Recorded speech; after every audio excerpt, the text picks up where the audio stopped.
Do you own one of these? If you do, they might be coming for you. Before I get started, I do want to say that if you do own one of those, be sure that you learn how to use them correctly and that you understand the rules of firearm safety. I saw a YouTuber one time.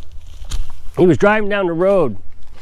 You could barely hear him because of the road noise, and he's driving down the road and he's talking about how manly he is, and he pulls his firearm. Now remember, he's driving. Firearm out of his waist. And as he's doing it, he's pointing it all over himself. You're supposed to point the gun of least consequence. First of all, trying to pull it out when you don't really need to is it's just a bad mishandling of firearms. Administrative use of firearms causes accidents. A while back I made a video and I told you about two different stories. Now I'm going on memory. It was about 2 months ago, a month and a half ago that I made this video, and I didn't refresh myself for this video. The first one was the FBI contacted our sheriff and told him that they were going to come out and look at our conceal and carry records at his office. Missouri is a constitutional carry state. You don't have to have a permit or records or anything to carry in the state. However, if you want to carry your firearm outside of the state, say to Florida, I think Florida requires a permit. If they pulled me over and wanted to see my permit, I would have to have a Missouri permit. In order to do that, you got to go to the sheriff's office and get your permit. But to carry it around in Missouri, you don't need a permit. Well, the FBI wanted to check all the permits for our sheriff's office.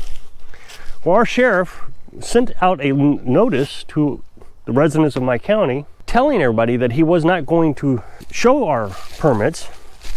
Rest assured, I got you, no big deal. And he even said, even if I get arrested, I'm not showing it to him. Well, I don't know how that turned out, but later there was another sheriff somewhere in Missouri. I guess he wanted to get famous because he made a national statement on the news.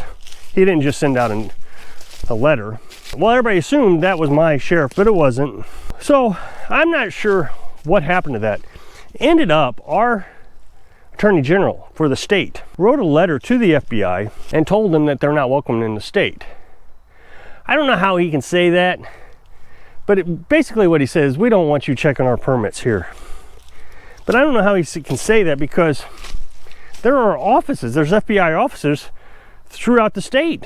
I guess what he's saying is he didn't want the FBI researching or looking into law-abiding citizens. And you have to be a law-abiding citizen in order to carry a firearm in this state. Missouri is a very free state. It's about the freest state I can find. To live off grid, to be on solar panels, to be in a tiny house, not to have permits to build a tiny house. We can live in a Home Depot shed in this state. Any other state that I've looked into, and I know people in the comment section are going to say, oh no, my state's better. I've looked into them all, and Missouri is the best for my situation, the way I want to live. And the second story I told you in that video was there was a guy, I think in, well, one of the East Coast states, I forget which one it was, Vermont, I don't know, don't care. He bought a couple firearms, 2 or 3 firearms. So what they call this is a widowmaker. Little side note, it has fallen over and it's hung up on branches here. So you can see it's hung up on a branch. The worst thing about this is it has broken in the center and I was standing right underneath it here. Got to be careful when you're out in the woods. So he's bought a few firearms. A few days later, or I don't know, whatever time, it triggered the ATF's database. And so the ATF went out. Again, I don't remember all the specifics. I saw the video. And a couple ATF agents and the sheriff's department or state patrol or somebody came out with them and knocked on this guy's door. So the person who was standing at the door, the law enforcement, I'm not sure if it was state patrol or ATF, they were all in civilian clothes. So they're not readily identifiable. They were wearing vests, bulletproof vest, and a lot of people in my comment section said, yeah, that tells you that they're the law enforcement. Not really. I mean, they really need to have a badge number. If they're going to come out and harass you, they need to have all this information. But they didn't. They did everything they could to avoid the warrant. One guy in the background tells the homeowner, it would be a really bad day if we had to come back out He didn't say he was going to come back out with a warrant, just implied that he's going to come back out with a warrant. The guy's like, okay, yeah, I guess I'll show you my firearms, but you could tell that the guy really didn't want to. The problem was is all the neighbors were looking, and his family was home, and his kid was asleep.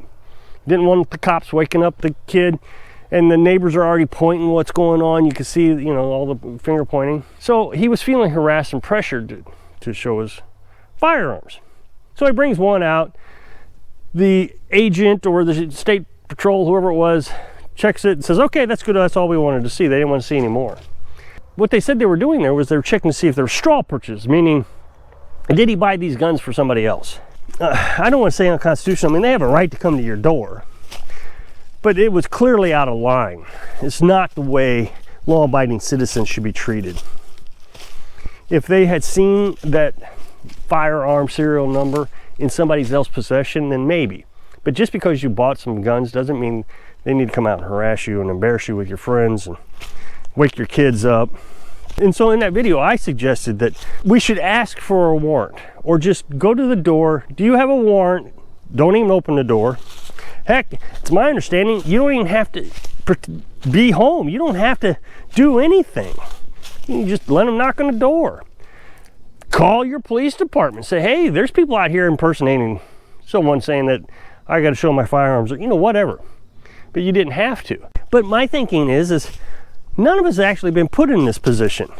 It's easy to say, oh, I wouldn't answer that door. Unless your neighbors are gawking and your kid's asleep and they're ringing the doorbell and beating on the door, waking the kid up. You're like, whoosh, quiet, what are you doing? What do you want? Your family could be a problem. In that video, I said, my ex-wife got mad at me one time. We got pulled over. I was speeding. I was like doing 40 and a 30. And the cops in the car writing a ticket, and my wife is just screaming in my ear. Arr! Well, imagine that. Police show up at your door, want to see your guns, and your wife's just screaming at you, show him the guns, don't cause trouble, the neighbors are screaming at you, know, whatever. And so you're just under a lot of pressure and stress. And that's what these cops did. They imposed intimidation. Didn't have uniforms on, they were clearly identifying. There were just all kinds of problems with this. So I said, I don't think a lot of people would actually stand their ground and ask for a warrant. It's just that we never see it. When law-abiding citizens do something, we don't see them asking for a warrant. They just say, okay, because they're law-abiding. You know, they may have opened the door simply because they thought, well, that's the police. Maybe they are needing some help with a missing person or something. Who knows?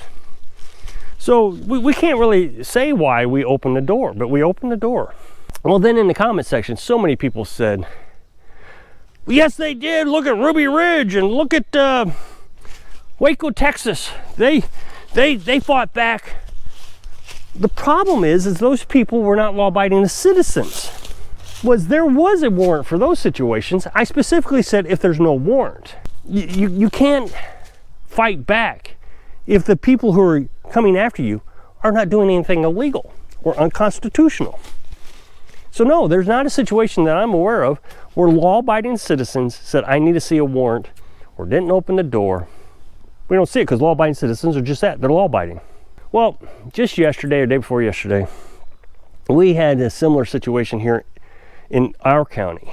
The FBI is trolling Facebook, you know, just social media, trying to find people who do not agree with Washington, D.C., with what's going on. I don't want to say, you know, specific words that would get my video suppressed, but you know what I'm talking about.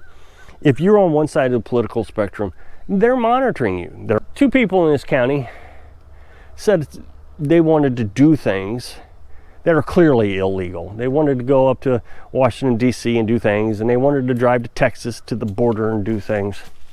I'm not going to say what it was, but you can imagine what it was. What they were doing was criminal. Now, whether they were actually going to do it or not doesn't matter. They made the threat. And we know that those particular people are targeted by the FBI. We know it. They've said they're doing it. They consider us a terrorist organization. The president has said it. So they're monitoring. Well, these two dummies decided to get on Facebook and actually advertise it. Keep your opinions to your off Facebook. I mean, if you don't want to get in trouble, well, they clearly broke the law. You cannot make threats against people. So the FBI called our sheriff and said, hey, sheriff, we got threats being made to high-ranking people and people at the south of the border. We need to apprehend these guys. So the sheriff said, sure, we'll go out and get them. Now remember, my sheriff is a very constitutional person. If the FBI called him up and said, hey, we got a problem, I can understand the sheriff saying, okay. So they were within their legal rights to go out and apprehend these guys, probably had a warrant. The sheriff made a statement saying what happened. So he goes out, and sure enough, the two guys start shooting at him. Well, at his deputies, I guess, I don't know. But here's another situation. If you break the law, you're not law-abiding. These people had a warrant. They had a legal right to be on these people's property to apprehend them, to go to court, and they can plead their case in court. If it was just bantering back and forth, they may have gotten off, but then they start shooting at the sheriff. But I see this kind of talk on my comment section. You can't just be advertising that that's what you want to do. You want to go out and hurt people. Hurting people is illegal, no matter what side of the political spectrum you're on. You cannot go out and hurt people. We know this. You cannot go out and violate the law. So the best solution that I can tell you is do what we're doing. Carolyn and I have never been happier and freer in our lives, and we are left alone. I realize I'm on social media, but I do try to use caution on what I say so I don't trigger any flags. YouTube has been very good to me. They don't usually suppress my videos too much. I mean, I've learned what words I can and can't say. I know that. Why push the envelope? I just want to tell you how great it is to live off grid and the things that I can avoid by doing it. So when we live off grid, within reason, I mean, we're not totally, I guess, I've got internet. People say, oh, that's not off grid, you've got internet. These guys who said they were going to go and do things, they're not off grid either. If you're on the internet, you're not off grid. But I see this all the time in the comment section. People making idle threats. I believe in freedom of speech, don't get me wrong. But when you violate the law while you're doing it, you cannot threaten someone. I don't care who you think you are and who you think they are. Threats are illegal. You wouldn't want someone threatening you. So live off grid and just stay away from it. Nobody cares about me. Nobody cares what I do. And I like it that way. So if you click this up next box, it'll take you to a video where I was talking about the wood stove and how the EPA's not very happy with it. So I hope I can inspire you to be law-abiding and ignore those people. So you can live your dreams. Thanks for watching.